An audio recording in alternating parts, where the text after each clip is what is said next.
Those were your summaries. Tonight, the former second deputy governor of the Bank of Ghana, Dr. Johnson Isiama, has been speaking.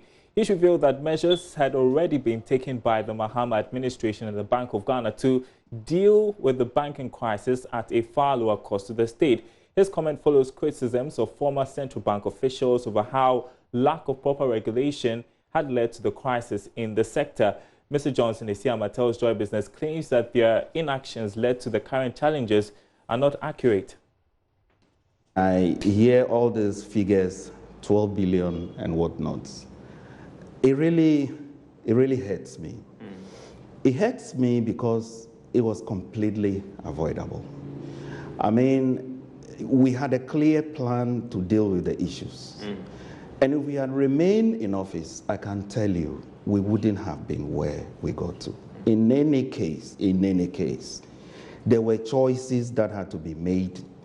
We wouldn't have wasted all the time. And you know, these are banks we are talking about.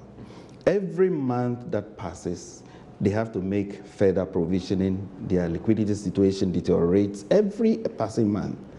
And so I'm happy to tell you some of the things that happened. What I tried to do, even when the new leadership came. You know, I remember somewhere early May, for example, Dr. Addison had just reported for office. I think that was about a month or so after he came. That early morning, I had that heavy heart because, you see, I was dealing with Unibank. They were experiencing these, what we call the daily clearing failures. You know, banks have to clear each day. Doc, I'll be coming to the specific bank issues, but let's first get the understanding. Since you were, if I stand to be corrected, since you were looking at the banking space supervision and all that. Directly. For you, what was the cause of the problem with respect to these banks that had serious liquidity issues and solvency issues? Okay, so what was the genesis of the problem? The genesis of the problems, put it in two parts. One part, call it the general cause, you know, more or less factors that affected every bank. And then the second part, call it the idiosyncratic causes. That is specific banks that did certain wrong things, etc., and therefore it impacted on them. What those banks were doing was not known to us. And so, I mean, we can go through that as well. But in terms of the general causes, it all started from the macroeconomic difficulties we had since 2012. It started from 2012. Okay. Remember the doomsday problem? When the severe doomsday crisis that we had impacted on the government's fiscal position. The sharp drop in commodity prices. Remember, oil prices dropped from somewhere around $120 million per barrel. At the time, it got down as low as $27 per barrel. Those things exert fiscal shocks. So suddenly, fiscal space is taken away. And so a lot of payments that government needed to do could not be done. And so the debts began to build up. Debts to VRA, debts to TOR, debts to the BDCs, all that began to build up. And it was an issue all the IMF Article 4, meetings that came, it was on the table, it was being developed. And then until about 2015 when things came to a head, the ESLA was passed, if you remember. So the ESLA was specifically to take away that general problem that was confronting them. Because the banks were making some provisions, and they were telling us that if really they have to make full provisions, I mean, certainly a good number of them would have become insolvent. Well, interesting to hear from the former second deputy governor of the central bank. Also developing tonight, Hoda Holdings Limited, the mother company of UniCredit Savings and Loans Company, has sued the Bank of Ghana and its governor, Dr. Addison, over the revocation of the company's license. The case was filed at the Human Rights Division of the High Court on Monday. The plaintiff wants the court to quash the Bank of Ghana's revocation of its license. My colleague Philip Namfuri joins me in studio because he's been going through a statement, I guess, released by Hoda Holdings Limited. Thanks for your time tonight, Philip. So, UniCredit is suing? Yes, okay, Daryl. So there's a press release here signed by the shareholders of UniCredit Ghana Limited, and it says revocation of license. A rejoinder to what has gone on last week Friday. And it says the attention of the shareholders and board of UniCredit Ghana Limited has been drawn to the report in the media about the purported revocation of the operating license of UniCredit Ghana Limited Savings and Loans. The Bank of Ghana, BOG, in its release of 16th August 2019, listed among the reasons for the revocation of the license the inability of the institution to meet the withdrawal demands of its customers due to severe liquidity challenges. This has been put in bold. It is instructive to say that the said liquidity challenges were occasioned by the inability of the institution to access lawfully invested depositors' funds with the erstwhile Unibank Ghana Limited, that's Unibank, which was subsumed under the CBG. UniCredit had, at all material times in our engagements with the regulators, drawn their attention to this difficulty. The efforts of the board and management to retrieve the said funds yielded no positive results. Now, if you look further on in the press release, they are attributing their problems, liquidity problems, to their exposure to Uni Securities, which is the securities arm of their branch of companies. So there was Unibank, UniCredit, UniSecurities. Now, they are saying from this that the regulator gave them some time to rectify that exposure, and they dealt with it, according to their press release. Now, if you look at what the Bank of Ghana says as the reason why UniCredit, I beg your pardon, had this problem, it says they were exposed to the same UniSecurities. So now you have the institution saying that they had rectified that problem, according to their press release. You have Bank of Ghana on Friday saying that this was the main problem wrong with UniCredit. Now also, UniCredit is also arguing in their press release that their main problems came from the fact that their main account was with Unibank at that time.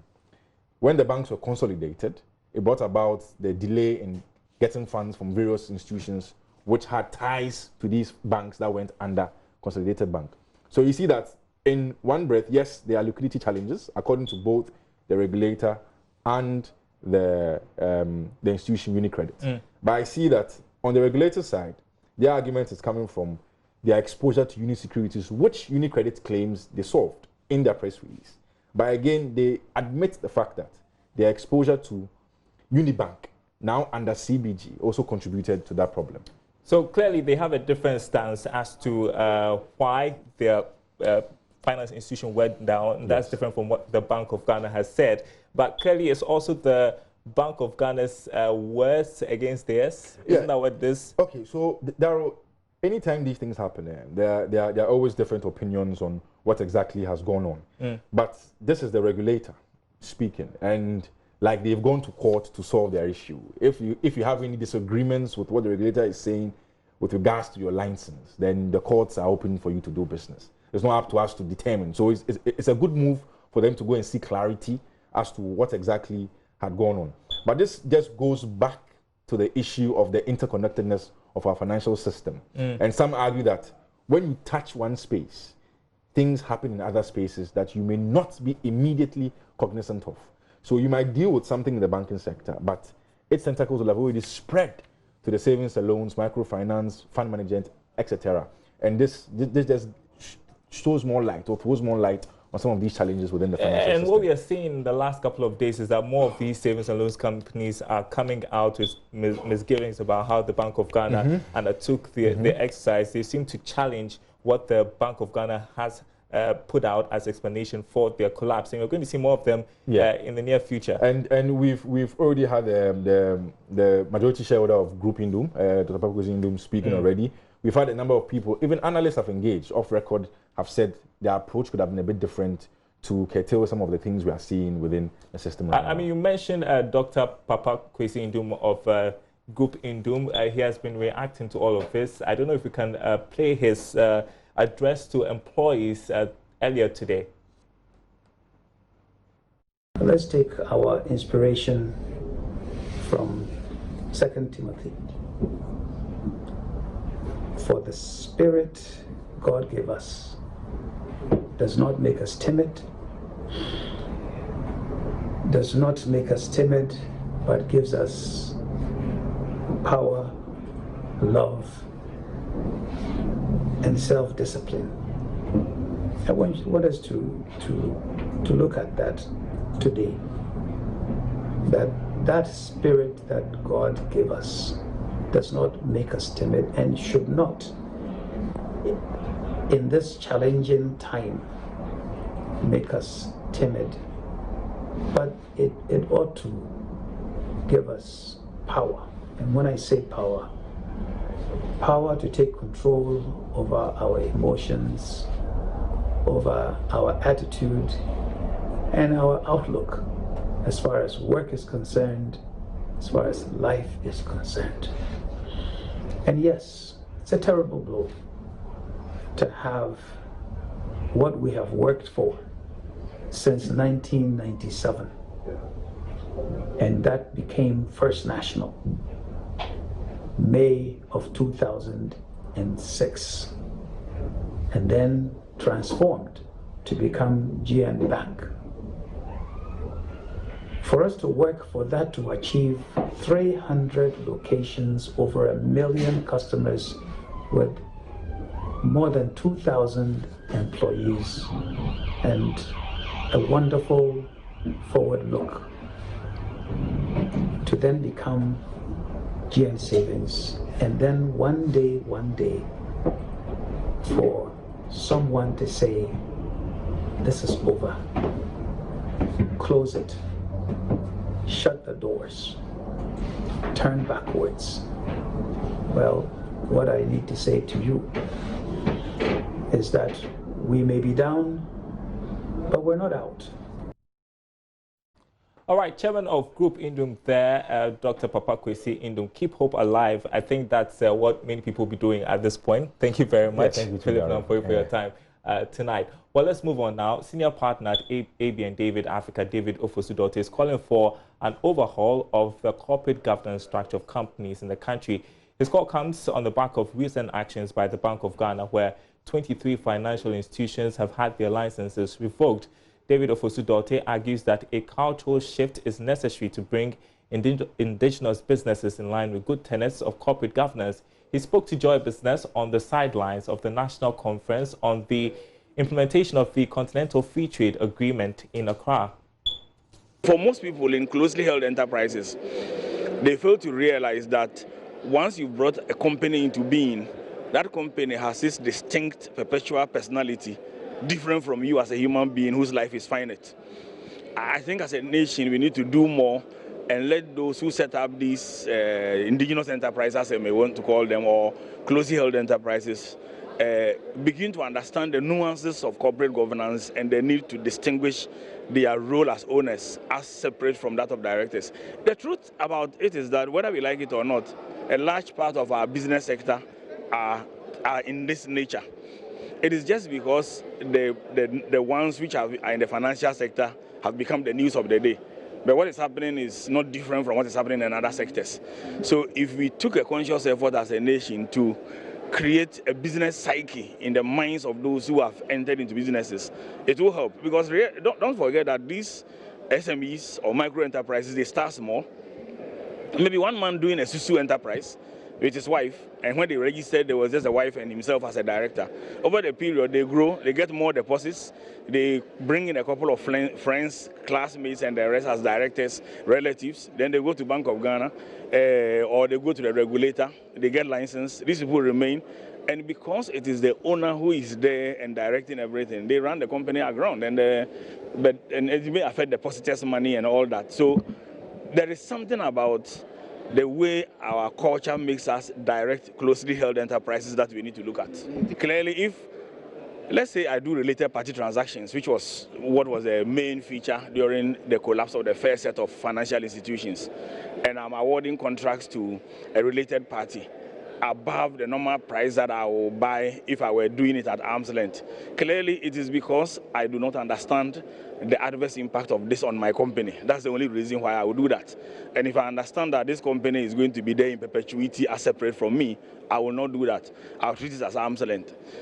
So that is, for me, is actually responsible for it. I mean, we have other causes we may talk about it. Bank of Ghana, for example, their own lapses in supervision, the company registry's inability to convert returns, annual returns, as a way of monitoring. All these are factors, but it remains a fact that corporate governance is at the root of all this.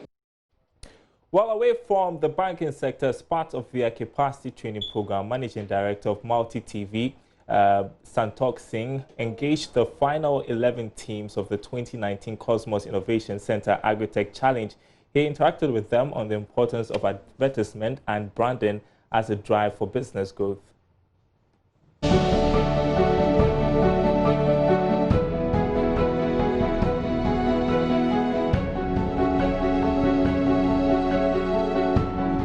A lot of time I see a lot of people are just jumping the bandwagon. Okay, something is successful, let me do as well. Consistency, relevance and solution-driven are all keys to the success of any business, as given by Managing Director of Television at the Multimedia Group, Santok Singh. His engagement with the Agritech Keys forms part of a capacity training program designed to prepare them for the job market. Santok Singh, who has over 8 years' experience in branding and advertisement, explained that a good branding strategy is the foundation for any business, particularly for small and medium-scale enterprises. And they need to be focused in this, and they have to be taught how to, especially startup and all that, because they are starting from ground zero. So it's very important that they have this strategy clearly set out for them, and understanding. The most important thing is, like I say, that is understanding what problem are they solving, which of the market segment are they playing in, and then which target audience are they targeting.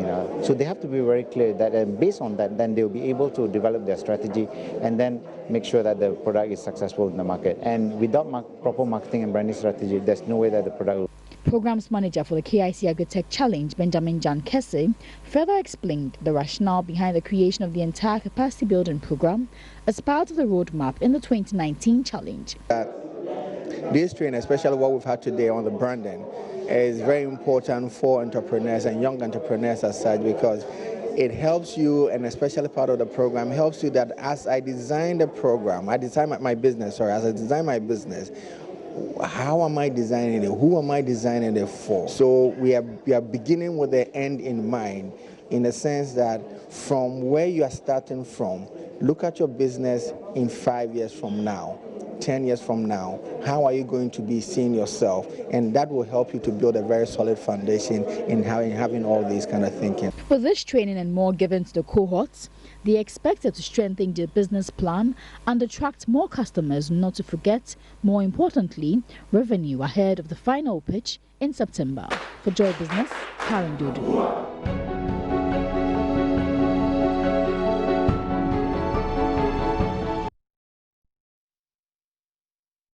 All right, you're watching Business Live. It's a Wednesday and it's time for the Joy Business Van. We want to tell you the story of entrepreneur Elom Awaji, or the Coconut King, you may call him. He aims to replace all the fizzy drinks in our fridges with fresh coconut juice.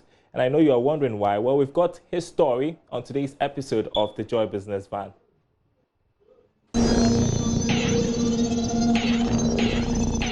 We've made the trip to Damang Ahurase at Nsuwam in the eastern region of Ghana to meet the Coconut King, Elom Awaji. So where are we going? So currently we're going to our farm where all the harvesting is done. This is a 70-10 acre wide coconut plantation. Right. And this is where all the harvesting of the coconuts is done. So that's a huge farm. Yeah, it's really huge. Ghana has the ideal climatic conditions for increased production of coconut. The crop thrives very well in the tropical rainforest zone like this one and along the coastal belt. Yeah. Typically, how long does it take to harvest coconut? So usually once it starts fruiting, it's available several times throughout the year, available in season. So maximum almost every time that we need coconut, they have some trees that are fruited from which they can pluck and then get us some coconut. Once the coconut fruits are harvested, they're transported to a production center nearby. Elom's interest in coconuts developed after several warnings about his addiction to fizzy drinks and the impact on his health. His doctor friends then advised him to try coconut juice. So I started taking coconut water and I realized the health benefits were great. I felt I had more energy, I was more refreshed, and I had less of minor health and sickness issues. So I felt the health benefits were enormous. So why not then let other people know about this new blessing that I've received? So I was just thinking to it, brainstorming, and then I think God just gave me the name Kubehene. That was how Kubehene was birthed in 2016. At the time I started Kubehene, I started with the events part of the business. So the vision was to have a nice setup done for engagements, parties, weddings, and then rebrand coconuts, make coconuts look attractive, put some swag and class on coconuts. At that time, did you think it was going to be viable? I didn't think it was going to be viable. I didn't. I honestly didn't. But Elom decided to give it a shot, presenting the same coconut with takeaways in a unique way. I got an opportunity from a cousin who was going to have her wedding, and she said, okay, I can see you trying to start this Kubehene thing, so why don't you come and set up for my wedding? So I set up for her wedding. The setup was nice, and people were enthused about seeing coconut being rebranded today. Wow, is that coconut that has been rebranded this way? It looks very nice. And I had a concept to chill it as well. So that was almost the first time anybody had tasted chilled coconuts. At the beginning, Elom was purchasing the coconuts from the markets till he was able to source directly from the plantation. Then he felt ready to take his business to another level by bottling. Besides, events were seasonal and he needed to get the business stable. After researching a bit on how best to package the fresh coconut juice, Elom got to work. So it's either you pasteurize it, which is heating it over several temperatures and cooling it down before bottling, or you go with the freezing method. Now pasteurization makes it lose some of its taste and then its nutritional value because of the high temperatures at which it's boiled. So the preferred method for preservation is freezing. So freezing involves, after bottling, straight goes into freezing below 5 degrees Celsius. And then once it's frozen, you can still maintain the same taste, extend the shelf life to about 21 days, and then it still has the same fresh, tasty feel just like it has in the shell. Once packaging is done, the products are frozen and distributed in and around Accra, thousands of them. Elom is skilled in IT and leverages that to promote his business. He also uses social media and other e-commerce platforms. He explains why effective marketing is crucial for his business. Particularly for our industry, it's a high volume, low margin industry. So you have very little margins on each product, and you need to sell higher volumes to be able to make substantial returns. So you need to really plan and then have your sales and marketing game on point. You need to know how best you're going to market your products and which clientele base are you targeting. Also, one key consideration is the preservation method. You need to scientifically study and know how best you're going to preserve your products and then have the storage available for preservation. Elom's vision is that fizzy drinks in our fridges are replaced with his product, Kubehene. He's targeting the export market too. We're looking at having this packaged in crates of 6, 12, and 24 for exports. So for this, the shelf life is a bit longer than the frozen coconut water. So we'll be able to at least have this exported within a week. It will still get there in good shape, ready for consumption, and people can enjoy our products. Gradually, when we scale up and we have edges that can cure our stuff within a day, then we can be looking at exporting our bottled coconut juice as well. It's been a fulfilling 3 years. Perhaps what is more fulfilling is the youth in Daman Ahirase who have a source of livelihood because of the operations of Kubehene in their community. Youth who may have wasted away if Elom hadn't taken the bold step to start this fresh coconut juice packaging business.